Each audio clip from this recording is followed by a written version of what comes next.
I'm here with Dr. David Polonet in New Jersey. Good morning, Dr. Polonet. Good morning. And Dr. Polonet has been up all night operating, and he was still nice enough to keep his appointment with us today. So thank you very much. Happy to be here. Thanks for having me. Dr. Polonet recently came back from Haiti, and that's why we're here speaking to him. Why don't you tell us when you went to Haiti and why you went? So the earthquake in Haiti on January 12th, after that, I was trying to get down there desperately. I'm an orthopedic surgeon who specializes in trauma, and based on the stories that I was hearing, what was coming out of Haiti, there seemed like there was a need for orthopedic surgeons in general, and given what I do, I felt that the opportunity for me to be down there was early after the earthquake, when there were a lot of people needing surgery and emergent care. So I was trying to get down there as quickly as possible. I found it was kind of hard to get down there in the beginning. There was a lot of chaos and not a lot of organization. And even the organizations, the charitable organizations that were already down there, it was hard to get involved and get down there. So, well, who did you go with? How did you? I ended up going with a group of, an ad hoc group of doctors, nurses, and other people who just went down. There was a surgeon in Haiti near the epicenter of the earthquake, and he contacted his son, who lived in Colorado. The son is an engineer, and he just got as many doctors and nurses he could get who were looking to go down to Haiti. A friend of mine in Colorado, also a surgeon, called me up and said, "I heard you were trying to get down to Haiti, let's go." And we all hooked up and went down. In about 24 hours notice, I was on a plane down to the Dominican Republic, which was the closest you could get on a plane to Haiti, and then we made our way across, which was sort of ad-libbing the entire way. Well, sounds like quite an adventure. It was an adventure. Yeah. And what were the medical conditions when you got there? They were scary, and they probably still are scary. It's been a while since I was down there now. It feels like it's been a while. But when I first got down there, it was pure chaos. And there were relief agencies and international efforts going on down there to try and set up medical facilities. But many of them were just tents, street-side tents, where they were performing medical care and surgery, and it was far from what you would want to be walking into in the United States or anywhere else. Kind of a mess. The equipment was whatever people brought down or could get, and it wasn't a lot, and the facilities weren't great. And we actually went to a standing building, which was kind of a rarity in Haiti, in the area where the earthquake was, and set up some operating rooms and a clinic there. So that was kind of a large facility, because all the hospitals were destroyed. What were your greatest challenges there? Well, there were daily challenges down there. The challenges were every step of the way. We were up against challenges that we couldn't have expected. I had heard from some people who were down there that the conditions weren't good. However, we had no idea what we were coming into, and we had problems with interpreters, and we had problems with cultural differences, and we had problems with the medical conditions, and we had problems with the living conditions. It was hot, and we had water, but of the group of 14 of us, 4 of us were hooked up to IVs at one point in time or another, sick. And everyone got sick, as far as I know, that went down there, and we had decent conditions compared to a lot of people. Were you ever in any danger? Well,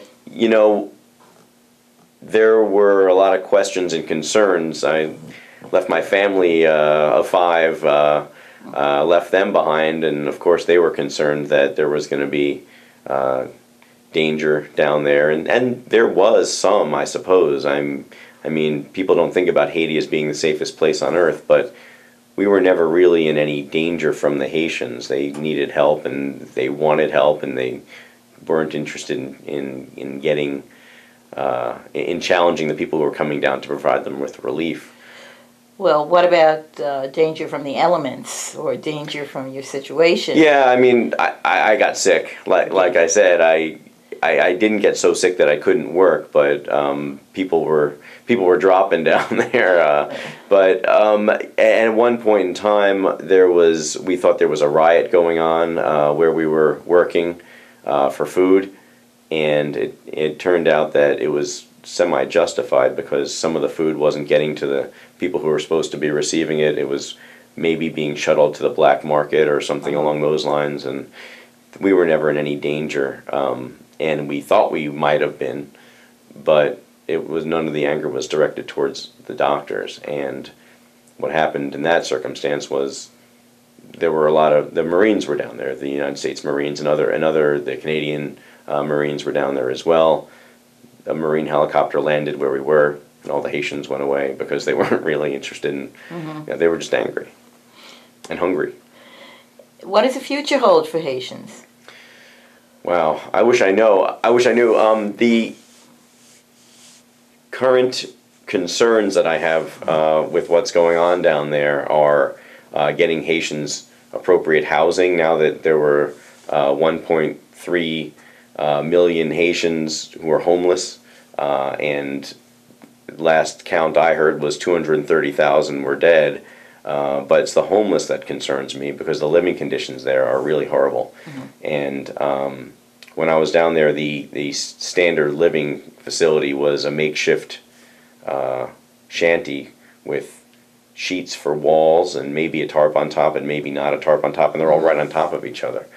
So it's concerning from the perspective of disease that's spreading, that has begun to spread, including tuberculosis, malaria. When we see conditions like this, cholera, dysentery, all these problems with communicable diseases. And as the rainy season has begun, the conditions are going to get worse. They don't have proper sanitation, and things are going to get worse, and they have gotten worse. And my goal is to try and keep them from with the limited capacity that I have, just help out. Have the media reports been accurate? Well, the media reports have kind of fizzled out a little bit at this point in time. Originally, they were really haphazard. The media was sometimes extremely accurate, and there were reporters who were embedded down there and were really down there to learn about what was going on and report the news accurately, and there were reporters who were down there to get sensational stories, and sometimes it wasn't accurate and sometimes it was. And you know that when you look at people rummaging through a collapsed building, you might think they're looting, or you might think they're looking for their lost family members. So you can portray things in different ways. And what are you doing now to help? I know that you yeah, I mentioned I'm trying to do what I can. Right now, I can't spend all my days down in Haiti as I've got a job up here and a family up here. But I'm trying to send as many tents as I can down there, because even though it's not great permanent housing, it'll probably be better than what they have down there in the interim. And we've actually started collecting donations and people's tents, and I've sent on their way tents for over 900 people. That's incredible. Well, I'm happy because I really if I sent 10 tents down there, I would have been happy. But you know, the turnout and the support has been actually pretty impressive, and I'm pretty happy for that. Well, I know we're going into a weather change in Haiti, and are you still sending tents? Well, I'm not collecting tents at this point in time, per se.